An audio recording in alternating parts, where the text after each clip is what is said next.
hamdan wa syukranillah, asyhadu an la ilaha illallah wa asyhadu anna Muhammadan abduhu wa rasuluh alladzi la nabiyya ba'dah amma ba'd. Assalamualaikum akhwat fillah, bertemu kembali dengan podcast teman-teman bersama saya Hunafa Afidatul Bahij dan di samping saya ada Teh Farah Fatihah. Bagaimana kabarnya Teh? Alhamdulillah, selalu luar biasa, selalu semangat, selalu optimis, selalu apa lagi ya, antusias. Masya Allah, Alhamdulillah ya. Setiap hari berarti selalu bersemangat ya Teh ya? Insya Allah. Alhamdulillah. Nah Teh, kali ini ya kita akan membahas masih tentang fenomena hits ya Teh ya.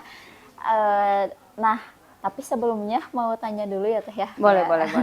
Tapi ini flashback ya Teh ya. Flashback dulu. Bagaimana kesan Teteh ketika kecil gitu ya bersama ayah gitu Teh. Oke, kalau apa ya, kegiatan yang paling berkesan sama ayah itu ketika ayah menanamkan, bukan kayak nyuruh gitu ya, secara tidak langsung nyuruh biar bisa bicara di depan orang. Masya Gitu. Allah. Pengalamannya sederhana gitu ya. Waktu itu ayah cuma nyuruh saya baca 2 paragraf Riyadhus Shalihin, terus disampaikan ke anggota keluarga yang lain di depan 2 adik saya, di depan ayah, di depan ibu. Nah waktu itu kan grogi tuh sama ayah tuh, yang bisa ngomong nih dikasih 10.000. Masya Allah, ada rewardnya gitu ya Ada Teh rewardnya. ya. Tapi alhamdulillah ternyata dari kejadian itu jadi apa ya, mungkin itu salah satu titik awal akhirnya jadi senang juga, cukup senang lah sharing di depan orang-orang banyak, dan ternyata ayah juga suka ternyata gitu ya, ada dari sananya gitu ya, ada apa, di buah tidak akan jauh jatuh dari pohonnya gitu. Insya Allah itu kesan itu ya, salah satu kesan nih, salah satu hal yang paling berkesan gitu ya Teh ya dari sosok ayah. Nah Teh, dengar-dengar gitu ya Teh ya, kan diberitakan gitu bahwa Indonesia itu masuk peringkat ketiga gitu Teh ya, negara yang fatherless gitu ya. Nah sekarang itu kita akan membahas tentang fatherless country ya, akhwat fillah. Nah tapi apa sih Teh sebetulnya fatherless itu Teh gitu? Nih sedikit dulu Teh, jadi sebetulnya tidak ada satu literatur pun yang mengatakan Indonesia itu masuk ke peringkat ketiga fatherless. Sebetulnya tidak ada sama sekali gitu ya. Pas saya cari ini nggak ada, terus sampai ada artikel yang menjelaskan itu Teh buntutnya dari mana. Nah itu nggak ada sih sebetulnya penelitian atau survei yang menyebutkan bahwa Indonesia masuk ke negara ketiga, peringkat ketiga negeri tanpa ayah, itu nggak ada. Nah tapi ngomong-ngomong tentang negeri tanpa ayah, jadi kenapa waktu itu sekitar tahun 2016 kalau nggak salah ya, Ibu Eli Risman itu diundang di sebuah talk show kalau nggak salah. Nah di sana itu kan sedang marak kekerasan seksual, penyimpangan seksual, ternyata itu adalah penyebabnya ayah. Nah, dan Ibu Iris Risman itu bilang, ya itu karena sosok ayah atau peran ayah tidak berperan dalam keluarga. Indonesia itu fatherless karena ada penyimpangan itu. Tapi jadi awal mulanya di situ, tapi nggak nyampe bilang Indonesia ketiga ya peringkatnya. Pada intinya fatherless itu adalah negeri tanpa ayah, bukan nggak ada ayah atau nggak ada bapak dalam sebuah negara, tapi ayahnya tidak berperan baik dalam keluarga atau dalam pengasuhan anak. Sebetulnya itu sih yang disebut dengan fatherless. Oke, berarti memang bukan karena tidak ada ayah dalam fisik gitu ya? Iya betul, fisiknya ada, tapi secara apa ya, kehadiran mungkin ya, kehadiran sosok ayah itu tidak berperan sosok ayah kayak gitu. Nah Teh, dengar juga gitu ya kalau misalkan ada yang bilang kalau ayah itu memang tugasnya mencari nafkah gitu ya, sementara ibu itu mendidik anak di rumah lah gitu ya. Itu Teh betul nggak sih Teh kayak gitu, dan apakah itu yang jadi penyebab adanya fatherless gitu Teh? Jadi itu mah sebetulnya ya kalau ditelusuri, sebetulnya tugas ibu itu gimana kata ayah menurut saya ya. Kan ayah ada istilahnya ayah itu kepala sekolah dalam keluarga. Berarti harusnya yang lebih tahu tentang sekolah itu siapa? Kepala sekolahnya atau gurunya? Nah, kepala sekolahnya kan. Sedangkan sekarang pendidikan anak diserahkannya kepada ibu. Seolah-olah ibulah yang harus ya bertanggung jawab. Nah, secara apa ya, ya secara naluriahnya mungkin ya ibu lebih terdorong untuk mendidik anak-anaknya karena ibu secara fitrahnya diam di rumah, sering ketemu sama anaknya, dan ibu pasti akan bergerak atau berbuat sesuatu lebih ketika melihat anaknya nggak ngapa-ngapain. Intinya memang secara fitrahnya pengen gitu ngedidik anak, dan tidak ada benturan yang lainnya. Akhirnya ya ingin lah gitu ya belajar parenting dan lain-lain ibunya. Kenapa? Karena ayahnya kan di luar mencari nafkah. Walaupun sebetulnya alasan mencari nafkah itu nggak boleh jadi alasan nggak terlibat di dalam keluarga gitu. Tapi kalau misalnya menurut literatur yang saya baca, fatherless country itu muncul awal mulanya, kalau tidak salah ya, ini hasil kesimpulan saya dari bacaan, ketika abad ke-20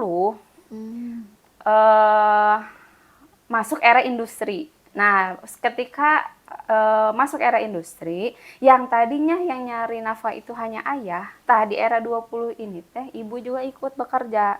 Di mana di era industri ini bekerjanya itu hampir 10 jam. Jadi si ibu mulai meninggalkan rumahnya gitu ya. Dan dari kejadian itu, ketika ibu pergi dari rumahnya untuk bekerja, lambat laun dan mau tidak mau, fitrah perempuannya terkikis gitu, fitrah perempuannya terkikis, lalu kemudian ngerasa bisa nyari nafkah juga sendiri. Akhirnya ya mungkin seiring berjalannya waktu fitrahnya hilang dan ketaatan pada suaminya hilang. Begitupun respect dia terhadap seorang laki-laki gitu. Kalau menurut hemat saya ya kayak gitu. Berarti ada penyebab dari ibu juga sebetulnya ya. Betul, makanya banyak ya yang ngebahas negeri tanpa ayah itu karena ayahnya abai, karena ayahnya nggak mau ikut kajian parenting. Tapi ada satu yang sering kita lupakan, ternyata yang sumbangsihnya juga ibu. Negeri tanpa ayah itu sumbangsihnya ibu gitu. Iya. Karena memang satu keluarga itu pasti nggak terlepas dari ayah sama ibu ya. Iya, namanya juga kan keluarga gitu ya, harus semuanya terlibat gitu. Berarti memang selain ayah, jadi memang negeri tanpa ayah itu teh karena bisa sumbangsihnya dari ibu juga yang memang fitrahnya tuh sudah terkikis gitu ya, teh ya. Terus ada lagi nggak teh penyebab yang lain gitu teh? Nah, mungkin ya ayah sendiri pun kurang sosok teladan. Padahal sebetulnya di dalam Al-Quran banyak. Salah satunya adalah Nabi Ibrahim dan keturunannya. Nabi Ibrahim, Nabi Yakub, kemudian Nabi Ismail gitu ya. Mereka itu melakukan pendidikan gitu ya terhadap anaknya langsung.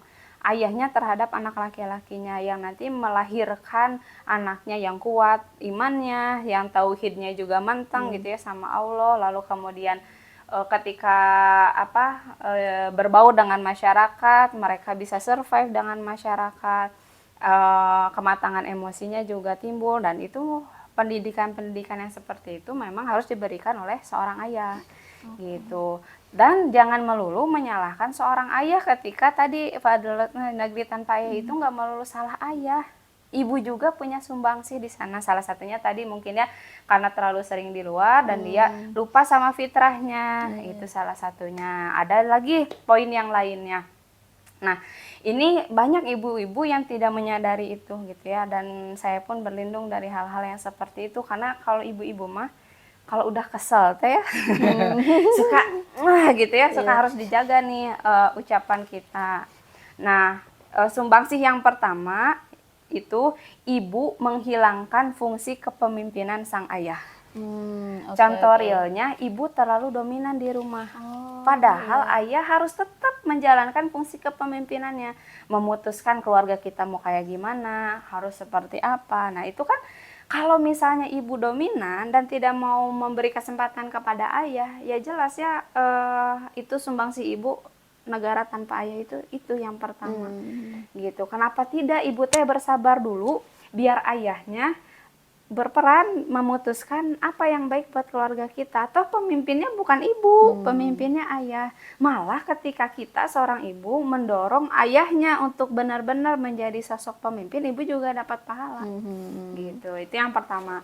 Yang kedua, sedikitnya waktu ayah di rumah sering dijadikan alat apa ya? Alat untuk menakut-nakuti. Oh iya. Bener kan? Iya Itu ya, kan gak betul sadar. betul ya. Misalnya gini, sok nanti ayah pulang, ayah marah. Iya, Belum ditelepon tentu. ayah aja dah. Telepon Sok ayah. ayahnya telepon, belum tentu loh Iya. ayah marah gitu Mhm. ya. Malah pas kita, ya saya anaknya gini-gini, ayahnya, emang kenapa gitu. Nah itu kan berat. Nanti anak punya potret ayah itu menakutkan. Akhirnya dia nggak mau berinteraksi dekat sama ayahnya itu nggak mau. Itu sumbangsi siapa? Ibu.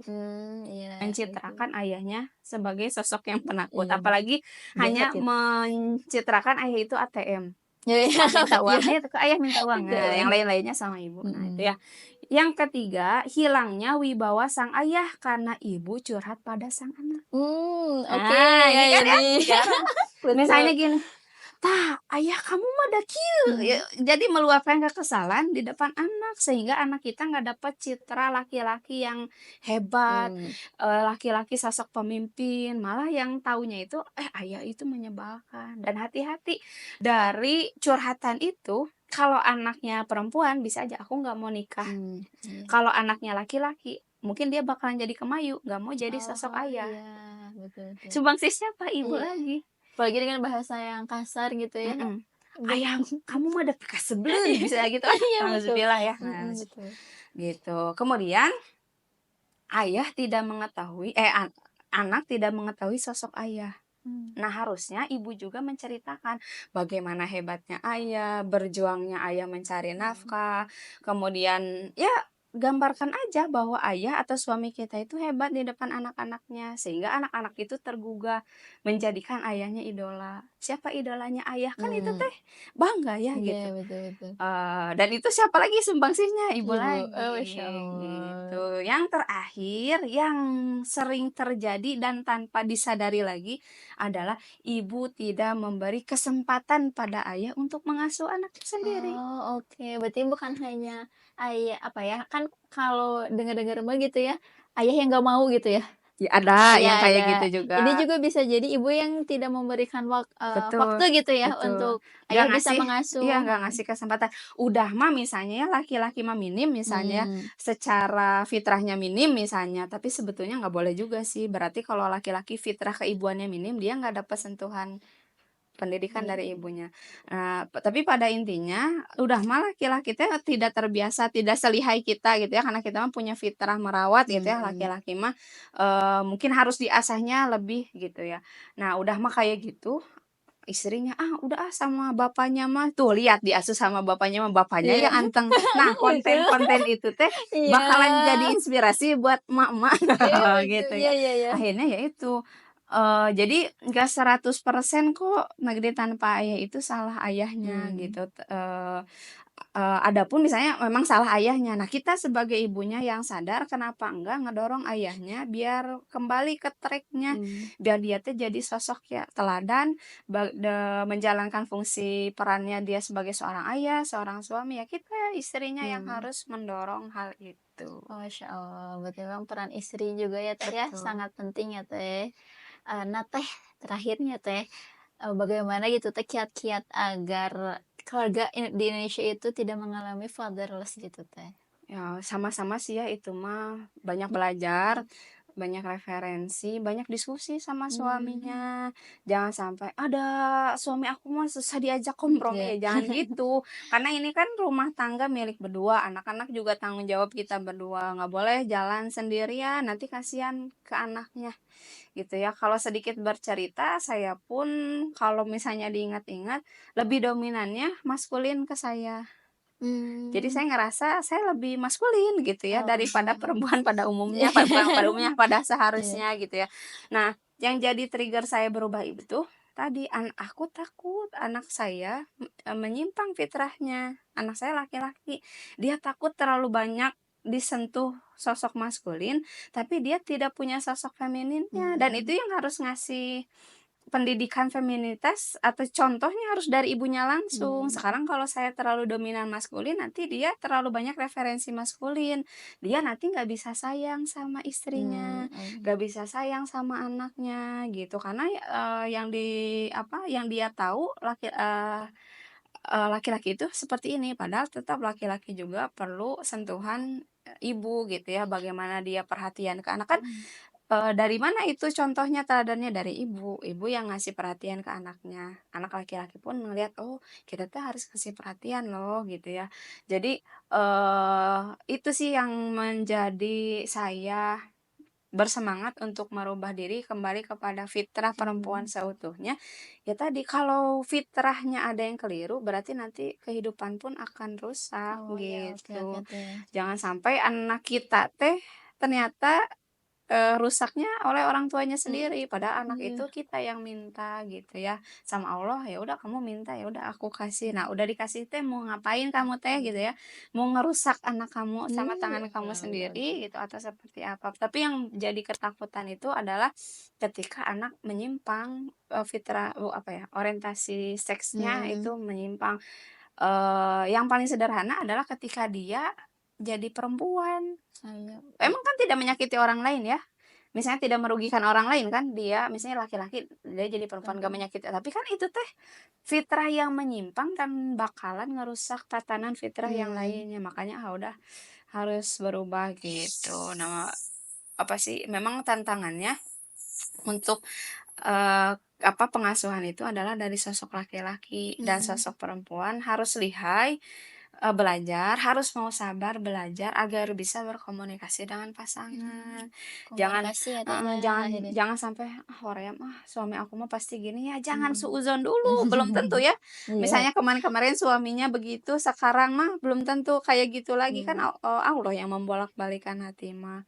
Boleh jadi diajak ngobrol sekarang mah dia lebih lunak gitu, Mmm, kayak iya. gitu. Intinya mah harus punya ilmunya, harus mau belajar, harus mau bersabar gitu. Masya Allah, jadi punya ilmunya, belajar, bersabar, dan itu teh bukan hanya laki-lakinya ya Teh ya, Betul, tapi ya bukan hanya bapak, tapi juga ibu. Jadi dua-duanya ya Teh ya. betul. Masya Allah, betul. Berarti harus jadi pribadi pembelajar sampai Betul, kapanpun ya sampai Teh ya. kapan pun jangan lelah belajar, jangan lelah berproses. Masya Allah itu ya Teh, walaupun Masya Allah ya.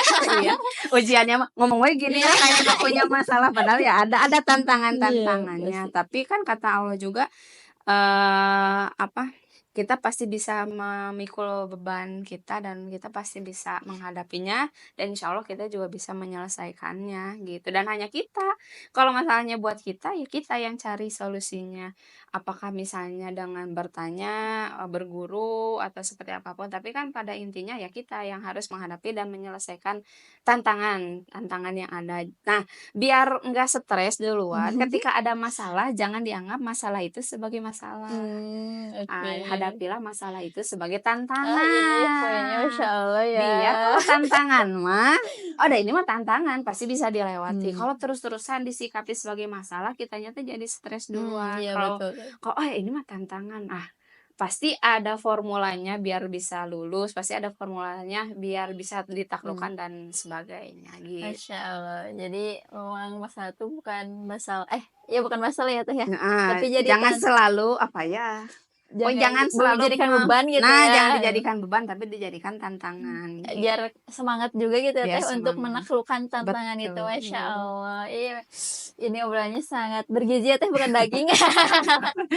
Masya Allah obrolannya sangat bergizi. Nah, akhwat fillah, itulah obrolan kita kali ini ya Teh ya, di podcast, Teman Tenang, yang hari ini kita ngobrolin Fadlus Country. Semoga ada manfaatnya, yang pastinya, yang benar itu dari Allah ya Teh ya. Tetap tenang bersama teman tenang. Bertemu kembali di podcast berikutnya. Assalamualaikum warahmatullahi wabarakatuh.